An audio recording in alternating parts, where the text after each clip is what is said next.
Bueno, gracias por la presentación y bueno, es un gusto estar nuevamente acá en el Congreso de APRESIS.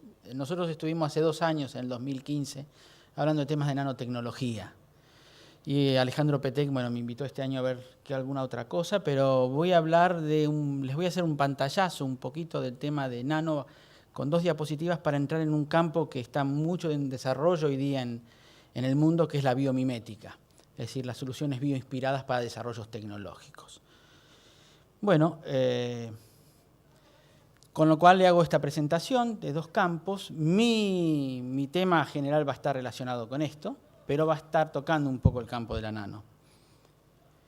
Cuando uno habla de nanotecnología o nanociencia, está hablando de una escala.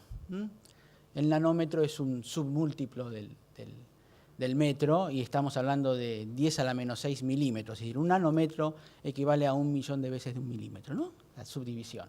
Así que estamos trabajando en esta escala cuando hablamos de nanotecnología. Podemos superar los 100 nanómetros, podemos llegar a los 200, 300 nanómetros. Acá tenemos una idea un poco de las dimensiones. Los glóbulos rojos tienen 4 micrones, las bacterias entre 0,5 y 5 micrones. Micrones sería 1000 nanómetros, para que se ubiquen también. Y después los virus entre 10 y 300 nanómetros, y ya a esta altura, en 1 nanómetro menos, ya estamos a nivel de atómico, digamos, moléculas y átomos tienen esa dimensión. Ahora bien, un poco la pregunta es, ¿qué pasa en nanotecnología, nanociencia? ¿Por qué se habla tanto? Es que las propiedades físicas y químicas de los materiales a esas dimensiones y los materiales con esas dimensiones cambian con respecto a lo macro.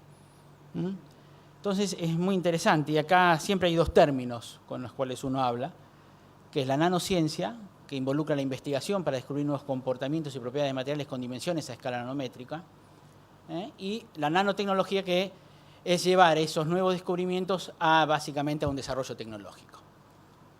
Generalmente nanotecnología involucra nanociencia.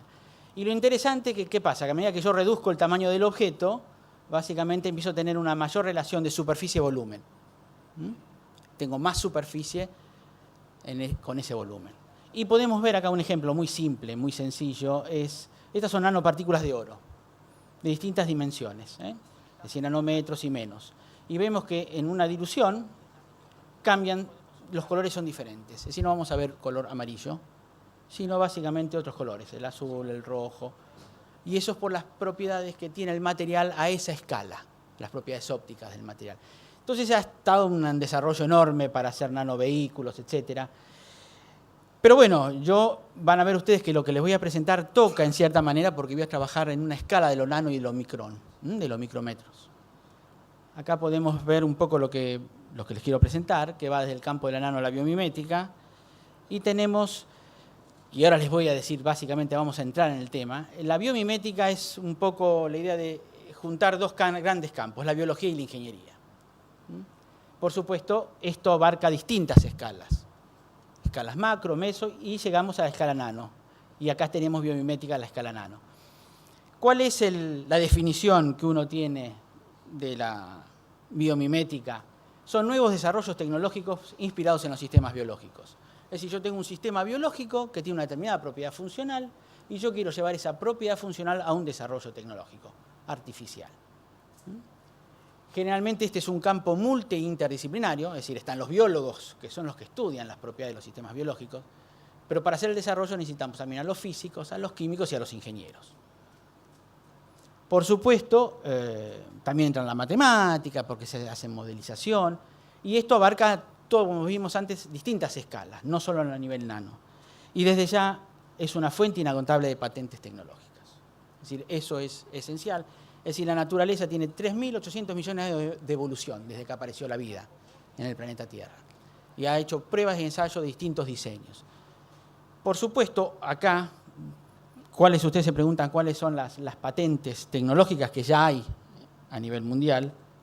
Una es el velcro. Ese sistema de adhesión que tenemos todos en las zapatillas, en las camperas. Eso fue fuente de inspiración un sistema natural. Y fue patentado por un suizo, un ingeniero químico suizo en la década de 1950, y fue la primera patente biomimética. Se inspiró, dicen, en las flores de cardo, que se adherían al pelambre del perro que él tenía cuando caminaba ya por los campos del cantón de Vaud en Suiza. Entonces eso lo inspiró a hacer un sistema de cierre, lo que llaman en inglés hook and loop, lazo y gancho.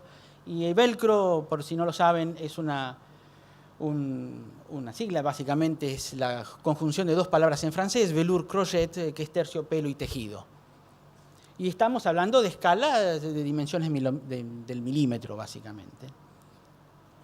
Después está otra patente bastante interesante, que es Shark-like Technologies, que se basa en haber estudiado la piel de tiburón.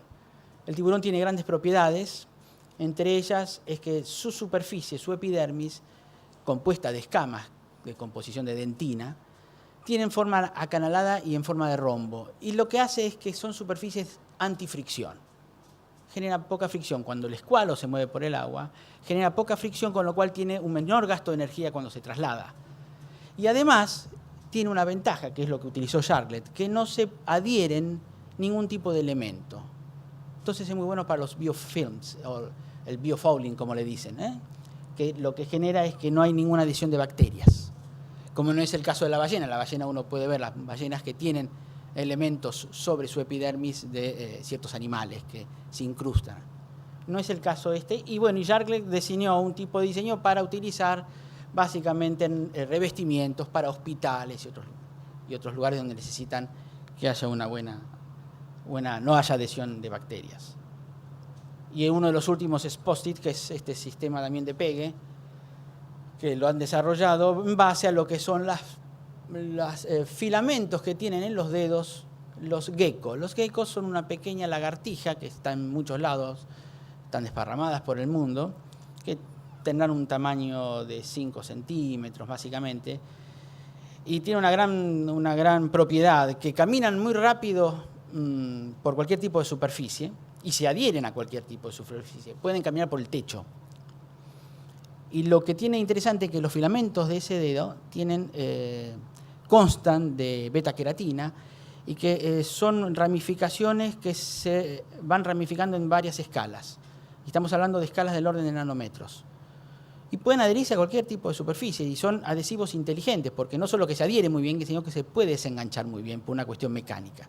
Porque este animalito corre a 1 metro por segundo su velocidad, es muy veloz, pero se adhiere muy bien. Tanto es así que ya se están generando a nivel mundial, inspirados en estos filamentos, con otros tipos de materiales, con materiales poliméricos, tipos de adhesivos. Y se han creado también hasta para la utilización en robots, en microrobots. Los norteamericanos tienen un grupo muy bueno en Stanford University para este desarrollo. Es decir, esto les muestro, ustedes verán que en estos dos últimos casos yo estoy trabajando a niveles del orden del nanómetro y del micrón. Es decir, estoy ya en esas dimensiones tecnológicas. Pero es típicamente una fuente de inspiración, digamos, es biomimética. Ahora les muestro 2 ejemplos muy rápidos para que tengan ustedes una idea. Y esto ya va a lo macro. Le digo que la biomimética ha inspirado también diseños de arquitectura. Los grandes hombres de la arquitectura, especialmente aquellos que se dedican al diseño industrial, se fijan mucho en esto, en todo lo que sea biomimética y biología. Este es un diseño muy interesante, es un diseño eficiente desde el punto de vista energético. Es el pico del martín pescador. Este pájaro que tiene la costumbre, por supuesto, come peces, con lo cual pesca, y debe penetrar en la zona para poder atrapar un pez. ¿Cuál es la gran característica? Que ustedes ven que cuando el animal penetra en el agua no genera ningún tipo de onda. Entonces esto desde el punto de vista biológico es interesante para el bicho para poder alimentarse, porque no le da ningún tipo de aviso al pez. Entonces lo puede pescar. Si hay alguna vibración sobre el agua que se pueda transmitir rápidamente cuando penetra, el pez se aviva y se escapa. Bueno, esto ha llevado, ¿cuál fue la idea? Esto, por supuesto, existe desde que están estas aves y hay muchas otras también, pero todo vino con el tren bala en Japón. Hace mucho tiempo tenía un gran inconveniente los primeros diseños del tren bala. Cuando entraba a los túneles y salía de los túneles, producía grandes ondas de choque. Entonces producía grandes estruendos. Desde el punto de vista acústico no era muy útil y además producía un problema de eficiencia energética. Esto producía un retraso en el tren cuando entraba en el túnel. Entonces había un mayor gasto de energía, con lo cual implica mayor gasto, digamos, combustible. Entonces había uno de los ingenieros japoneses que trabajaba en la empresa, bueno, se tenían que ver cómo se podía solucionar esto y era, aparentemente, si no es tan mal lo que a uno le llega, los cuentos que a uno le llegan, es que era casi un ornitólogo amateur.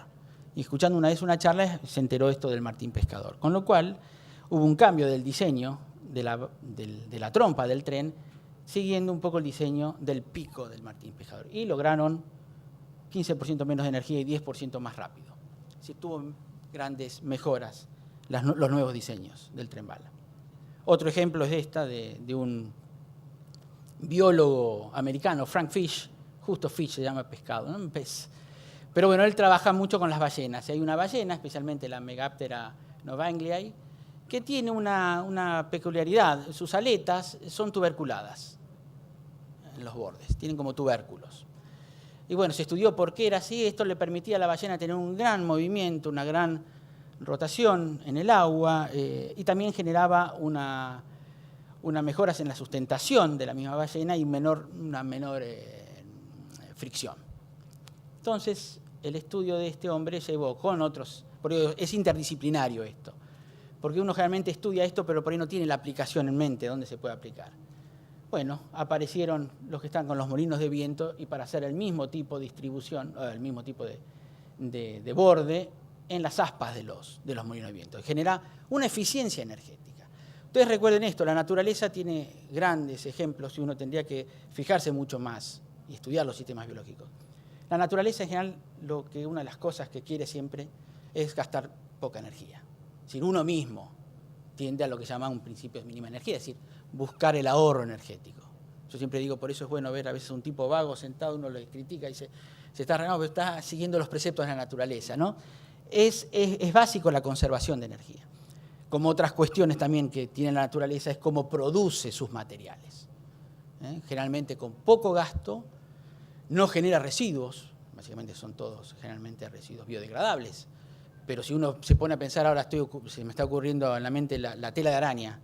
La araña, cómo compone esa tela tan perfecta que supera al acero, al Kevlar, lo compone simplemente en su abdomen con los spinnerets, generada por unas cuestiones moleculares, pero se alimenta de moscas, bebe agua, está a una temperatura casi natural, temperatura ambiente, necesita agua. Y si uno se pone a pensar cómo uno hace los plásticos, es el gran tema, ¿no? Los plásticos aquellos derivados del petróleo, generalmente grandes cubas, lo que los americanos llaman el heat, beat and treating, es decir, darle temperatura, darle presión y tratamiento químico. Y todo eso genera una gran cantidad de residuos. Es uno de los grandes problemas. La naturaleza no tiene ese tema. Por eso, uno de los grandes preceptos de los biomiméticos, entre los que me cuento, es cómo uno, viendo todo lo que la naturaleza nos puede enseñar a nosotros como para hacer aportes tecnológicos, nosotros le estamos pagando, de alguna manera no le pagamos regalías. Es decir, hacemos patentes, o desarrollamos patentes, pero ¿a quién le damos las regalías? La naturaleza sería una buena manera, es la conservación de las especies. Cada especie que desaparece se lleva consigo misterios para hacer desarrollos tecnológicos. Eso es muy claro. Bueno, y ahora ya un poquito, ya voy a entrar en lo que es el tema específico de la charla, para hacerlo, para que ustedes tengan una idea de esto de las superficies bioinspiradas no adherentes. Uno de los grandes temas que está en el campo de la micro y nanotecnología es el efecto de la planta del loto, el efecto Lotus, descubierto por dos biólogos alemanes en 1970, 1980. Hay una planta que se llama Nelumbo nucifera, la planta del loto, la planta de la pureza para las religiones milenarias, que nace en pantanos, es una planta acuática. Sale la hoja y generalmente siempre la hoja se la veía limpia, yo veía estaba siempre limpia. Y este biólogo que estaba estudiando taxonomía y viendo la descripción de las epidermis de estas hojas, como utilizaba microscopías electrónicas, tenía que limpiar las hojas. Y veía que algunas hojas se limpiaban muy fácil, otras más complicado. Entonces se preguntó, y empezó con la Nelumbo nucifera, ¿cuál era el fenómeno que producía eso? Esas se llaman superficies autolimpiantes y son súper hidrofóbicas, y le tienen horror al agua, no se mojan. Si una gota impacta sobre la superficie, la gota no se desparrama, queda como una pelotita, rueda por acción de la gravedad, si la hoja está inclinada, y arrastra las partículas de suciedad. Por eso se le dicen autolimpiantes. Se debe a dos razones, que esto fue lo que se estudió, a la topografía, y podríamos decirle, la topografía es el relieve que tiene la hoja, dada por las células epidérmicas y las ceras epicuticulares, y por la composición química de estas ceras. La cera de por sí es hidrofóbica, Pero si yo le agrego rugosidad a la superficie, yo estoy potenciando el efecto. Y esto, ahí está, podemos ver, recubrimientos orgánicos pueden dar la composición química, es decir, aquellos que sean ya hidrofóbicos, pero si yo le agrego rugosidades múltiples a la superficie, en distintas escalas, potencio el efecto. Es decir, las superficies superhidrofóbicas pueden obtenerse eligiendo materiales o recubrimientos de baja energía superficial o bien introduciendo rugosidades. Y esta es la idea de la rugosidad. Si yo tengo algo plano, pero si yo le agrego una microestructura jerárquica, es decir, micro y nano, estos pueden ser células epidérmicas con papilas y a su vez la célula epicuticular tiene una dada topografía. Genera como una cama de Fakir, la gota queda sobre la superficie, queda aire debajo y ese es el tema de por qué no hay tan buena adhesión. Son superficies en el fondo no adherentes. Por ejemplo, la Colocasia esculenta, que es otra planta como la Nelumbo nucifera, es el taro le dicen, es una planta tropical que tiene también esa misma propiedad. Las gotitas quedan sobre la superficie, no la moja, y si uno la inclina salen, se despegan y se llevan. Si uno pone talco sobre la hoja, va limpiando. Y esta es la papila de una de las células epidérmicas, si pueden ver. Los tamaños, esto es a nivel micro, fíjense la escala, 4 micrones tiene esto. Y estos son células epicuticulares que tienen forma de placas. Estamos en el campo de la nano ahí, por supuesto hecho por la biología, la naturaleza, ¿no? Pero esto ha llevado a la inspiración a muchos, especialmente en Alemania, están muy fuertes en el tema de la biomimética, a desarrollar en materiales que yo después les muestro, un material de una lámina de cobre que tiene esta propiedad. Esto también no solo en el reino vegetal, en el reino animal también tenemos esto. Esto es un artrópodo, es una colémbola, la Cinella tenebrosa, que vive también en el suelo, al que uno lo puede encontrar estos artrópodos en el suelo, y tiene una epidermis maravillosa desde el punto de vista de la perfección, una de las superficies más perfectas en la biología, que forma como, esto es una visión, digamos, de la superficie vista plana. Estas imágenes que ustedes ven ahí son obtenidas con microscopía electrónica de barrido. Y esto es una escala de 1 micrón. Ya estamos debajo del micrón estas dimensiones. Y podemos ver que son como triangulitos y forman hexágonos. Y también tienen una cierta dimensión en Z. Tienen forma de hongos. Si uno le hace un corte transversal, tienen forma de hongos. Son, además de superhidrofóbicas, superoleofóbicas, ni los aceites, digamos, quedan en la superficie. Entonces también es una fuente de inspiración. Acá tenemos otra, ven que son diferentes los tipos de estructuras de la epidermis o de la cutícula. ¿No? Esta es la Ceratophycella denticulata. Son animales, fíjense, chicos de 1 milímetro, 2 milímetros. Y acá llegamos al tema. Nosotros hace un tiempo, yo trabajaba en el tema de biomimética y me interesaba describir esas superficies autolimpiantes, utilizar técnicas de imágenes y un poco de matemática para aplicar cómo si hay estructuras topográficas que son similares entre las distintas especies.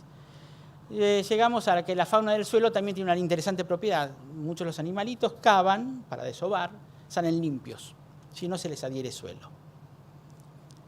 Entonces, con unos colegas del Instituto de Ingeniería Rural en el INTA, yo estoy en el INTA Castelar, decidimos, les planteé la idea de hacer un diseño de una superficie que tiene esta propiedad y llevarla a alguna herramienta de laboreo de suelos.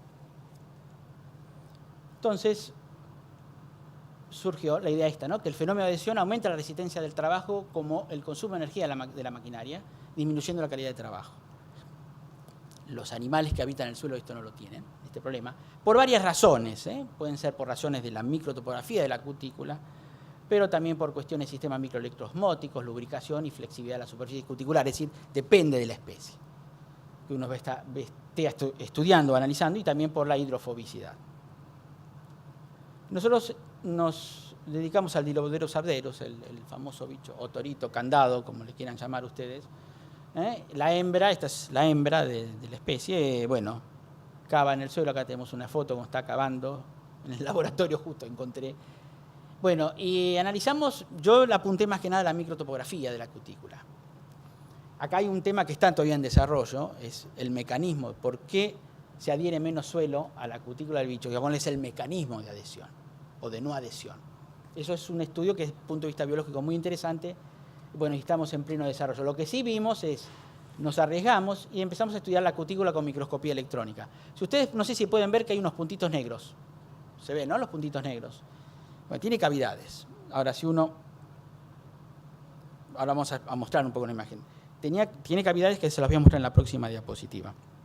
Pero bueno, ya nos inspiró, y esto sería un paso anterior, bueno, vamos a desarrollar un trabajo, ¿no? Un tema con la gente de ingeniería rural, que era la hipótesis de trabajo, era si el tratamiento superficial resulta efectivo para disminuir la adhesión de suelo a la superficie de los órganos activos, entonces debería percibir una reducción significativa en el esfuerzo tractivo y un incremento de la capacidad de penetración de la herramienta, debido al reemplazo de la fricción suelo-suelo por rozamiento suelo-metal. Suelo con suelo genera mucha fricción, mucho gasto de energía, y la gente que se dedica a la ingeniería, a la terramecánica, todo eso lo conocen bien, que eran estos colegas del Instituto de Ingeniería Rural.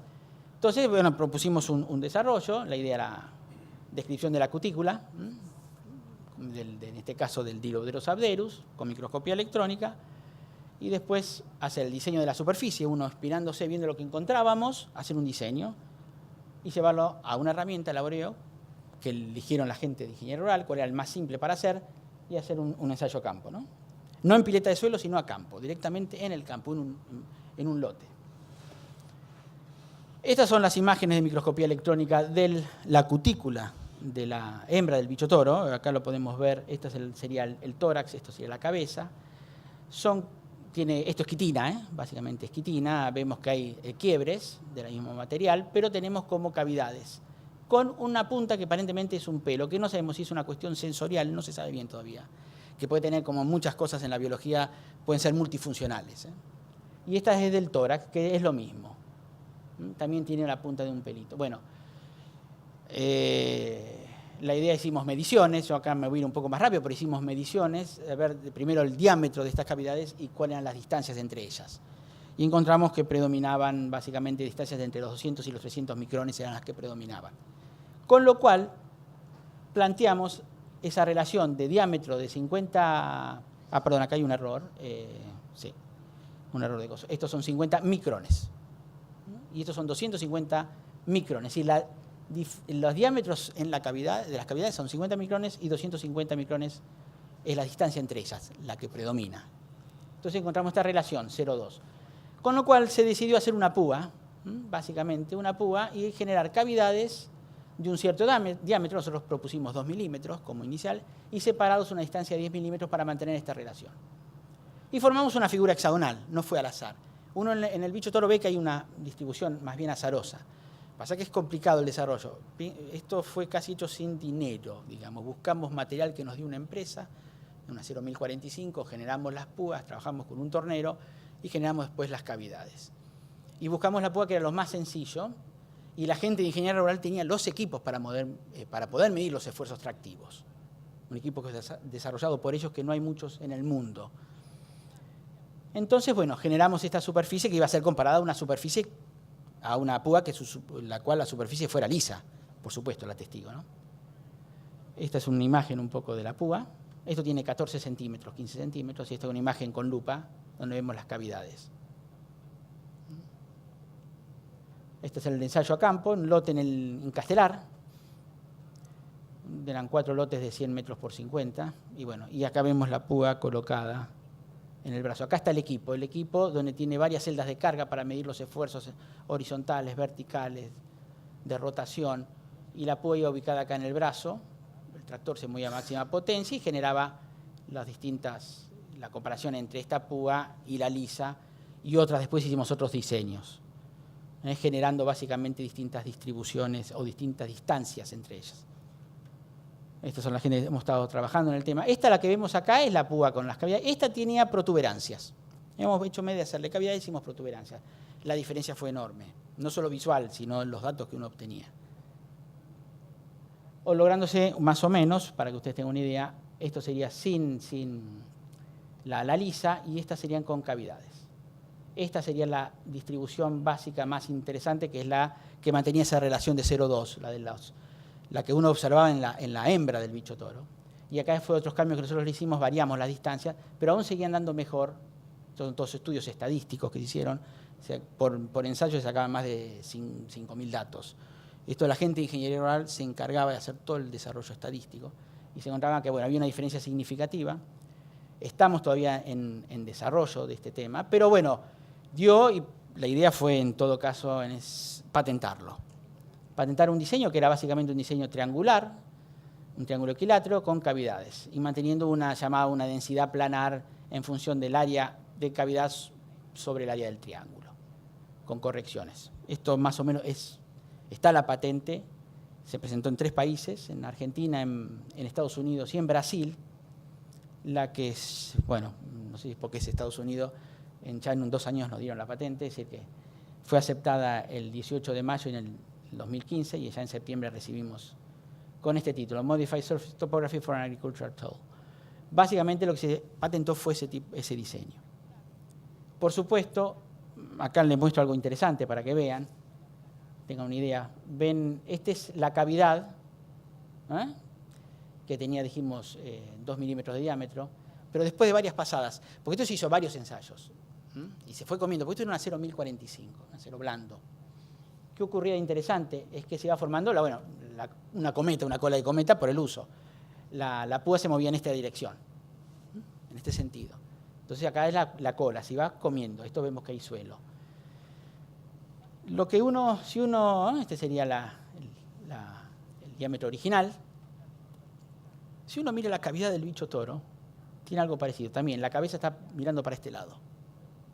Pero el bicho toro no es que se produce un desgaste, ya se genera de esa forma. Y veíamos que a medida que transcurría esto, el resultado era siempre el mismo, es decir, seguía respondiendo mucho mejor la púa con cavidades, a pesar de que la cavidad por ahí empieza a cambiar un poco, pero seguía teniendo el mismo resultado, así que no importaba el uso. Y acá vemos que tiene algo muy similar, en el punto de vista del bicho toro, tiene algo semejante, digamos, no es una cavidad perfecta, tiene como esa cola también, es mucho más marcado acá que en esta zona.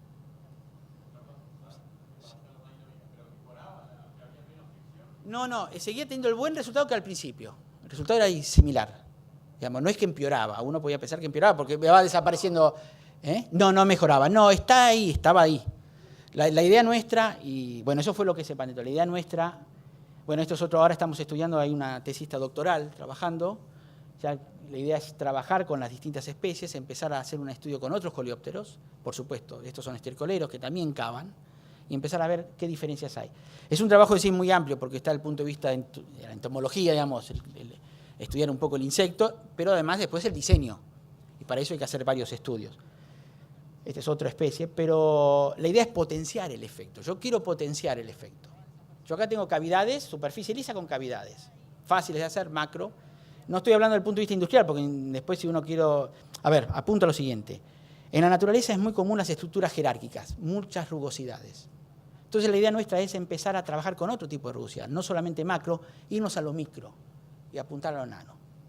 Pero básicamente a lo micro. ¿Cuál es el tema? Si yo genero una superficie con una micro rugosidad, por ejemplo, esto ustedes acá, esto tiene 20 micrones. Estas son bandas que se generaron mediante una interferometría láser, con láseres de alta potencia. Se hizo una micro-nanoestructuración de la topografía de la superficie, en toda la púa. Todavía no la medimos, pero ¿cuál es el gran problema de esto?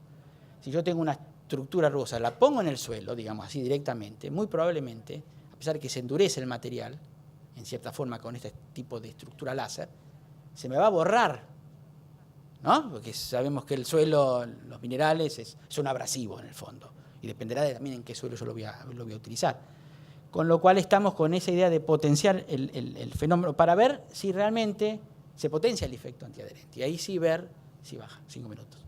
Ahí podemos ver si logramos esta ventaja. Esto está todo estamos en combinación con, ahora les muestro.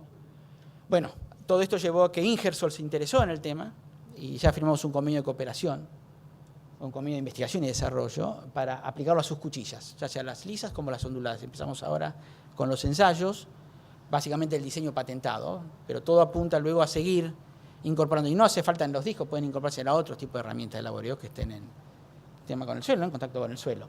Así que esto está en avance, ya estamos ahora trabajando con ellos. Y bueno, nosotros es el Laboratorio de Superficies Bioinspiradas, tenemos ese título, aunque yo estoy en suelos, hay otros que están en otro instituto, pero bueno, somos todos los integrantes del equipo. Todos estos están en general en ingeniería rural. Nosotros somos la parte, digamos, más física y biológica.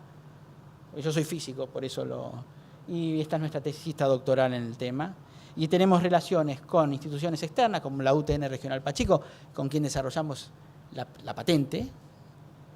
el INTI y la CONEA, la Comisión Nacional de Energía Atómica, también para básicamente desarrollar esto. Y con esta gente que yo les comentaba recién de láseres, que hicimos la microestudiación, que son un argentino que está en la Universidad Tecnológica de Dresden, que básicamente trabaja en superficies biomiméticas, es decir, generar topografías en superficies, y el doctor Christoph Neinhuis y su grupo, que también está en Dresden, en el Jardín Botánico, este fue uno de los co-descubridores del efecto de la planta del loto, para que lo ubiquen, que también se mostró muy interesante el tema, porque el tema de los coleópteros aparentemente es otro camino interesante para recorrer el tema. Nada más. No sé si quedó más o menos claro. Ahí yo tengo una hoja y una para que la vean simplemente, pero bueno, con esto es todo. No sé si hay alguna pregunta o...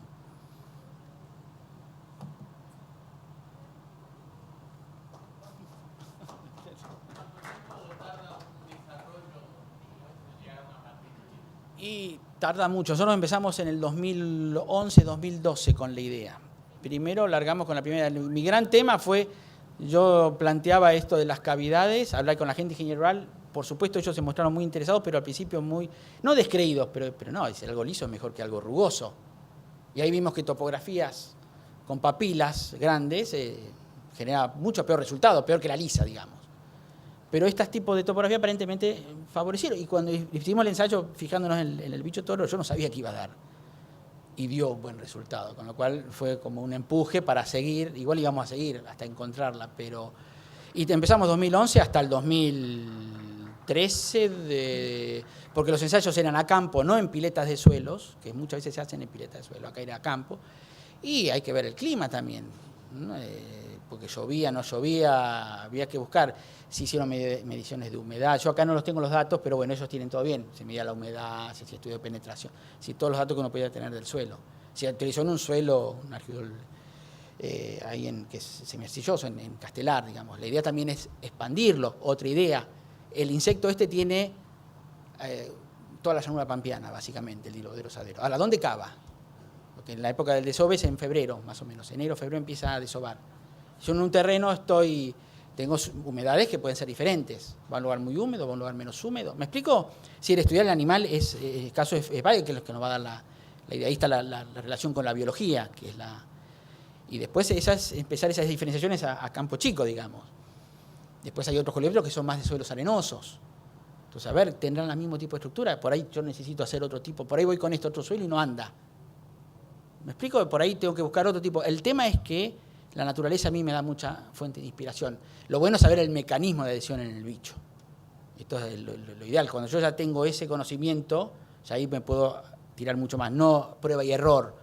El problema es un diseño. Muchas cosas se hacen así también. En otros campos, las superficies autolimpiantes, para aplicación en la industria también tiene esta prueba y error. Van probando distintas alturas, distintas cavidades, distintas cosas y van viendo cuál responde mejor. Pero bueno, es que estudiar el tema. Y tarda más o menos 2011, 2012, 2015 recién surgió la patente en Estados Unidos. En Argentina y en Brasil todavía está ahí, que también depende del tiempo. Pero no, una patente rápida. Generalmente tuvimos suerte a lo mejor con la persona que lo analizó en Estados Unidos, porque nos... No me refiero al tiempo que tarda la patente, darte la patente, sino en desarrollar 2 años, 3 años, 2-3 años. Pero son ensayos, por eso digo, no es que ensayo todos los días. Eso es la diferencia en una pileta de suelo, que yo no tengo un laboratorio, por ahí puedo hacer otro ensayo. Pero no es lo mismo que ir al campo. Ahí es donde va a estar el productor, en el campo. Puedo yo tener una pileta de suelo y hacerlo muy lindo, pero yo preparo el suelo. No voy al campo. ¿Ok? Más o menos. ¿Una pregunta? Bueno, ya cerrando, les muestro esto para que lo vean en su minuto. Si quieren con micrófono. No. Si quieren acercarse, son pocos. Estos son las superficies autolimpiantes, que en el fondo son antiadherentes. No es el bicho... Disculpame, lo tenemos que hacer con micrófono porque afuera hay un tele, si están escuchando. Hay gente afuera. Bueno, acá lo podemos ver. Esta es una hoja seca de herbario de Nelumbo nucifera, de la planta del loto. Si yo... Sí.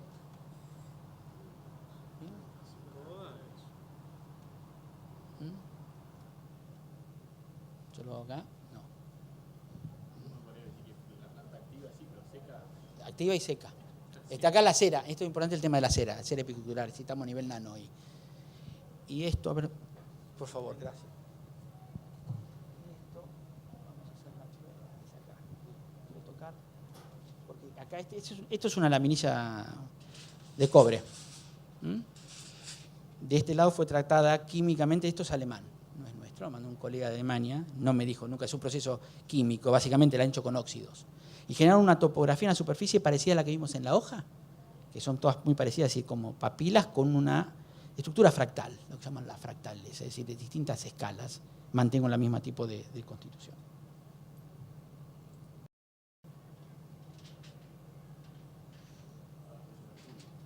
Exactamente. Parece que son un problema de tensiones superficiales. Eso es la imitación de la hoja. Esa imitación de la hoja en el fondo. En general generan eso. Lo que pasa es que si uno pone el dedo y lo mueve y esto lo raya, va perdiendo la topografía. Y ahí pierde el efecto. Es el gran problema. Las superficies biológicas generalmente se regeneran. Y ese es el llamado el self-healing, que es uno de los temas de la biomimética, de cómo puedo generar una superficie que se regenera. Se está trabajando mucho en eso. Pero esto es una laminilla de cobre.